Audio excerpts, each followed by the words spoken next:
I'm Dale, and we're going to look at the repair of the HB2PE.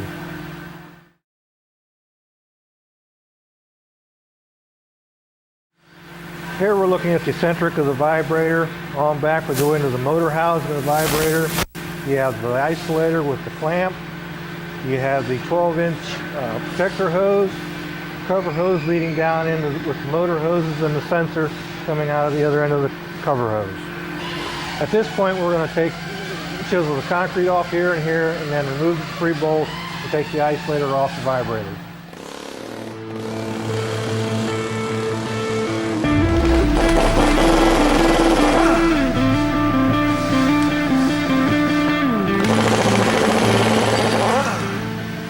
Due to the concrete buildup underneath your protector hose, you have to cut it off with a razor knife to get to your clamps that's on your protector hose.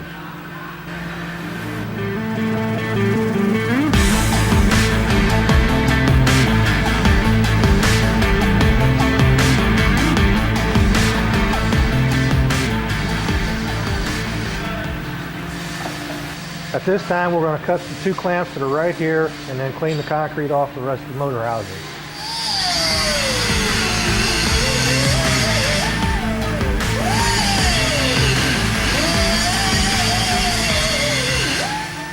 After the first two clamps are cut, you need to cut the worm style clamp down here where the plug is so you can eventually remove the cover hose completely.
At this time, we'll cut the tapes that hold the sensor onto the vibrator in the zip tie and remove the sensor from the vibrator.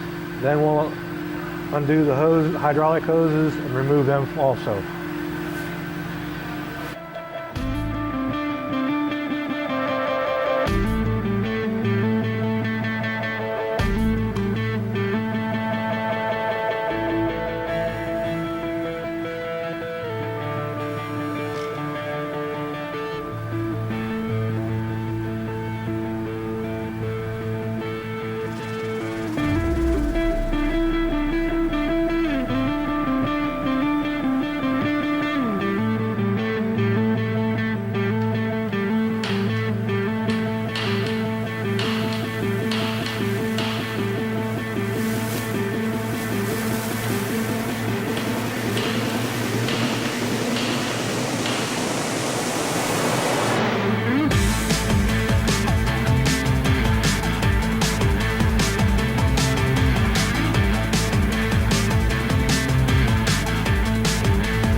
This time we'll pull the stopper out of the motor housing.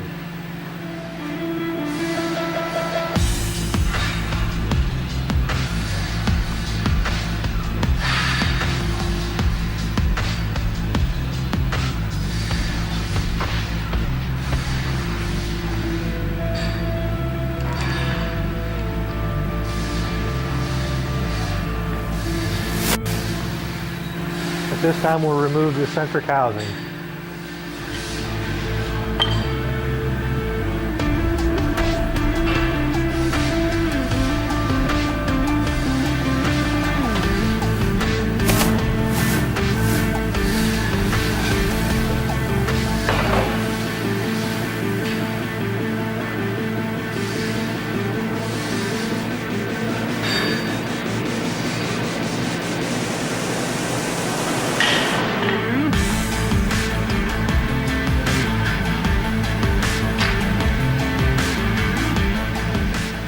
this time we'll remove the lock nut on the inside of the motor housing, the O-ring that is behind it, and remove the motor and motor hoses.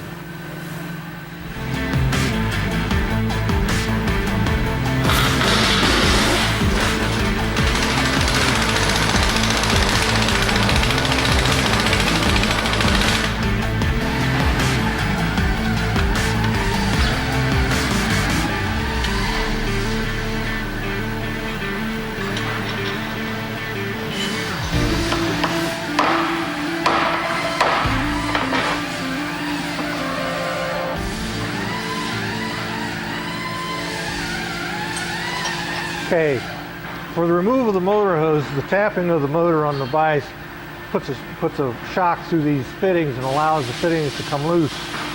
Once he takes these hoses out and drains the oil out of it, then we'll go to our motor department to be reconditioned.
At this time we'll inspect our parts that we've disassembled from the vibrator. We'll start with the vibrator motor housing.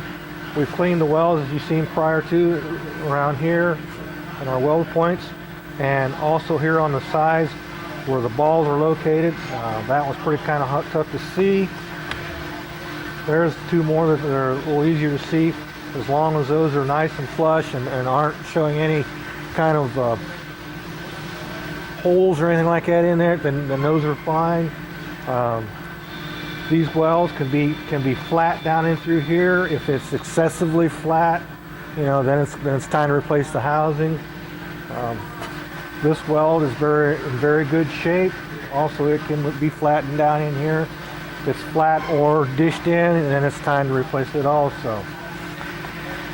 Cleaned around here, check the thickness here, make sure this surface is flat so the eccentric does seal up against it when we reassemble it.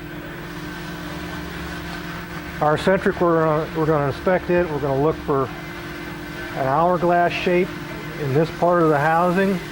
We're going to look for excessive wear on the tip of the housing. We're going to make sure that the weld is still in very good shape.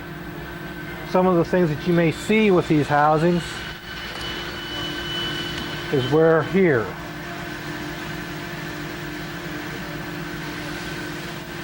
Another thing you may see is wear on the tip. This happens to be a long tip. The one that we have is a short tip. The wear is going to be very similar to both. Excessive wear comes to this. Both of these, this is full of concrete on the inside. We can't even get the weight out of it, as you see. This one had a hole in it on the end, and the weight did come out of that one. Those are very excessively worn eccentric housings. The motor hoses, what we're looking at for the motor hoses, we're looking to make sure there's no wire braid showing on them. On some of these hoses, you're going to see a shiny spot. The shiny spots are fine as long as there's no wire braid visible. Other things you can look for on the hoses is dry cracking. If you bend it and it cracks, then it also needs to be replaced. That has to be the same on both motor hoses and also your hydraulic hoses. Another thing with the hydraulic fittings is you want to check this internal fitting to make sure that it does not turn. Just put it in a simple vise. Take both hands and see if you can turn it. If you cannot turn it, that's a good fitting. If it turns, you have a possibility of a leak there that can cause oil buildup inside the motor housing.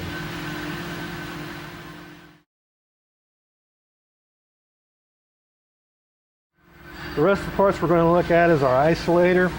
We're going to, if it is a block isolator as this is, we're going to look at it and make sure there's no excessive wear around the edges of it. This isolator has some wear here, but it is a very usable isolator yet. It is not nowhere near the end of its life. So this is a good isolator. There's actually no reason to take this plate off here unless this plate that you can physically see is if it will be bent where the mounting rod goes in here. Next thing you want to look at is your stopper and your plug that came out of your motor housing and out of your cover hose. If these got seriously oil soaked, they will swell and make them hard to reinstall. It also makes them soft. You may want to consider replacing them at this time. If these two here are very good shape, we'll probably reuse these. The O-ring that was behind the lock nut for the motor, one of the things you want to look at is you want to make sure there's not a flat spot on this O-ring. By taking this O-ring in your fingers and twisting it, if you feel a flat spot on it, that O-ring needs replaced. The clamp that goes on top of the isolator block, you want to look and make sure that it's not sprung from tightening it out on the bar, mounting bar. Also, you want to take both of the locking set screws out of it, retap the holes, and replace the set screws in that for ease of installation. This time we'll inspect our cover hose. What we're looking at on the cover hose is wear parts on it where it's wore down into the inner layers of the cords of the hose, any kind of a hole. You're going to have more chance of a hole up in here per se but anytime that's rubbing on any part of the machine, it's going to wear. If you bend it and you see a lot of excessive dry cracking, deep dry cracking, that hose should be replaced because it's going to start drawing water and concrete into it and fill the hose. There are some examples of some bad hoses. You can see the excessive dry cracking up in here, all the way down into there. This hose needs to be replaced. Also, if you get them filled with concrete, as this hose is, it needs to be replaced.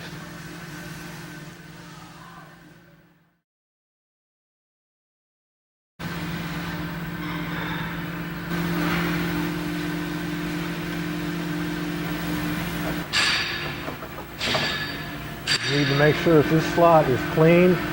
The tab from the lock washer may break off and stay in there, so you need to make sure that this slot is completely empty of any materials from the previous lock washer.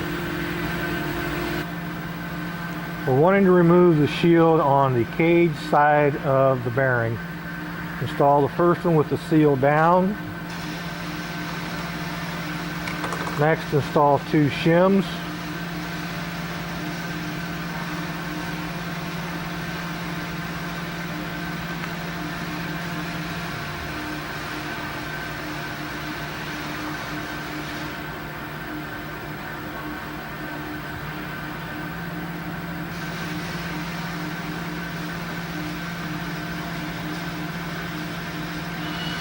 Remove the bearing shield on the cage side again. Put the cage side down now so the two removed shields are together.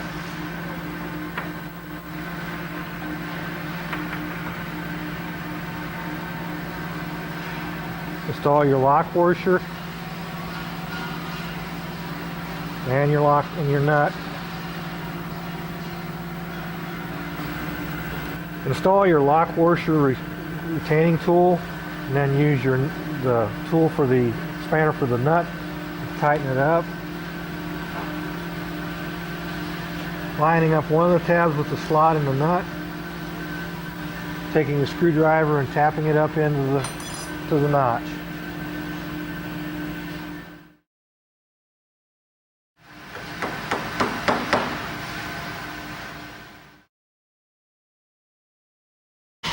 We're starting now to reassemble our vibrator. We're going to put the motor into the vise at a safe way to where it doesn't damage the motors. You see the lining marks on the motor. You want to put your vice jaws against both of those lining marks, like as such. Putting them here will damage the motor and cause it to either lock up or internal damage to the motor. So you never want to clamp on the smooth side. You always want to clamp on the lining mark side of it. Also, when I put the motor in here, the pressure side of the motor has a P stamped above it. Always put it to your right hand side. On the end cap of the motor, you'll see a P stamped in there for the pressure side of the motor. If perchance that P is not in there, there's a way of telling the difference between the pressure and return side. The ports in where the hoses go, the pressure side is shallow, the return side is deeper. So if that P is not there, you can always tell that the shallow side is the pressure side, the deeper side is your return side. The two hoses that go on there are two different sizes. One is 1/4 inch, one is 3/8. The 1/4 always goes on the pressure side.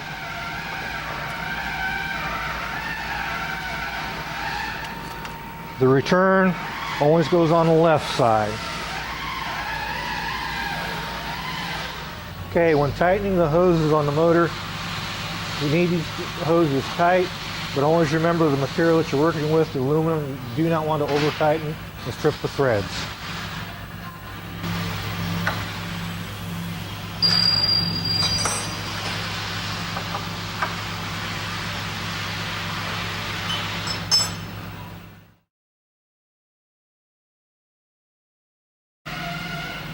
We have an example of two eccentric housings here, an older style and a newer style. The older style housing is 2 3/8 inch in diameter. The newer style is 2 5/8 in diameter. These two eccentric housings take a different eccentric bearing housing. The new style with the 2 5/8 inch diameter takes a 655, which is a thinner diameter eccentric bearing housing. The older style, which is a 2 3/8, takes a thicker style, which is a 655-1. Here you can see the difference between the two housings. Here is a progression of our weights that we've established over the years. The short weight you see here is what is our old P-style weight. We went into this style weight, the long weight, which is our old style PE, and now is our new P weight. Our newest style weight is our ribbed weight. You notice on one end of it, it has the hex in it for the drive shaft of the motor. The other end does not have a hex in it due to the broaching procedures to broach this hex. We're getting ready to install the weight into the eccentric housing. We want to check the hexes in there. Take an old drive shaft and you insert it into the hex about 3/4 of an inch and wiggle it back and forth. On these style weights, you want to check both ends to see which hex has the less play in it. The less play is the one you want to put on the drive shaft of the motor at that time. These weights are broached all the way down in, so if you insert the drive shaft all the way down in, you're going to get into good hex and you're not going to get a true feel for the worn hex part of the weight. We're ready to install our eccentric weight into our eccentric housing. Once you've found the hex with the least amount of play in it, you want to insert the 655 over top of the bearings with a plastic face hammer and then make it almost flush with the top of the bearings, and then insert it into the eccentric housing, and using the same hammer, finish inserting it into the eccentric housing.